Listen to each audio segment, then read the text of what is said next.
নমস্কাৰ, মই আস্থা। মোৰ চেনেল তিতা মিঠা জ্বলা কেহালৈ আপোনালোক সকলোকে স্বাগতম জনাইছোঁ।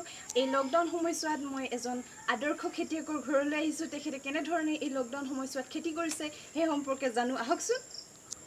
নমস্কাৰ বাইদেউ। নমস্কাৰ। এই লকডাউন সময়ছোৱাত আপুনি বহুত ধৰণৰ খেতি কৰিছে বোলে, সেই সম্পৰ্কে জানিবলৈ আমি আহিছোঁ। আপুনি অকণমান জনাব নেকি? মই মানে কি কৰিছিলোঁ, খেতি বুলি ক'ব যাওঁতে অমিতা ৰুইছিলোঁ। অমিতা ৰুওঁতে এই অমিতাবিলাকৰ অৱস্থা দেখিছেনে? এনেকুৱা কিবা চৰিত্ৰ নাইকিয়া অমিতা হৈছে।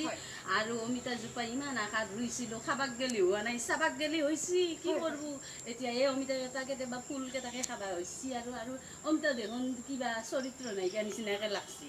গতিকে আৰু অমিতাৰ ভিতৰতে অমিতা ওলাই আৰু সেইকাৰণে বেলেগ নিচিনা হোৱা হ'লে আমি কিবা পূজা পাতল কৰিব পাৰিলোঁ হয়। এতিয়াতো আমাক আৰু ঈশ্বৰে কৈছে নহয়, এই সৃষ্ট বস্তুক পূজবা মানা কৰিছে। গতিকে সৃষ্টিকৰ্তাকহে মানবা কৈছে। গতিকে আমি অমিতাজোপা এতিয়া খাবাক গেলি হোৱা নাই, চাবাক গেলি হৈছে।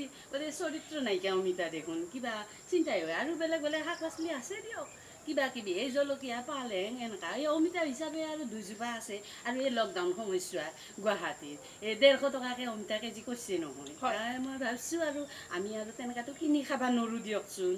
গতিকে আৰু এই চাউলে কিনি খাবনে অমিতা কিনি খাব? আমি দুখীয়া মানুহ। গতিকে আৰু নিজৰ বাৰীতে লগাই অমিতা খাম বুলি ভাবিছিলোঁ। এই অমিতাকেইটা দেখোন এনেকুৱা কিবা চৰিত্ৰ নাইকিয়া অমিতা হৈছে। এইবিলাক আৰু এনেকুৱা এতিয়া কি কৰিব? হ'ব দিয়ক, আৰু মোৰ আৰু এইখিনিয়ে ক'ব লগা আছে। ধন্যবাদ বাইদেউ। মই আস্থা আপোনালোকৰ মাজৰ পৰা বিদায় লৈছোঁ। কেমেৰা পাৰ্চন অঞ্জুৰ সৈতে। জয় আই মমতা, লেট দেম গো, অমিতা গছৰ ফুফুলা ঠাৰি।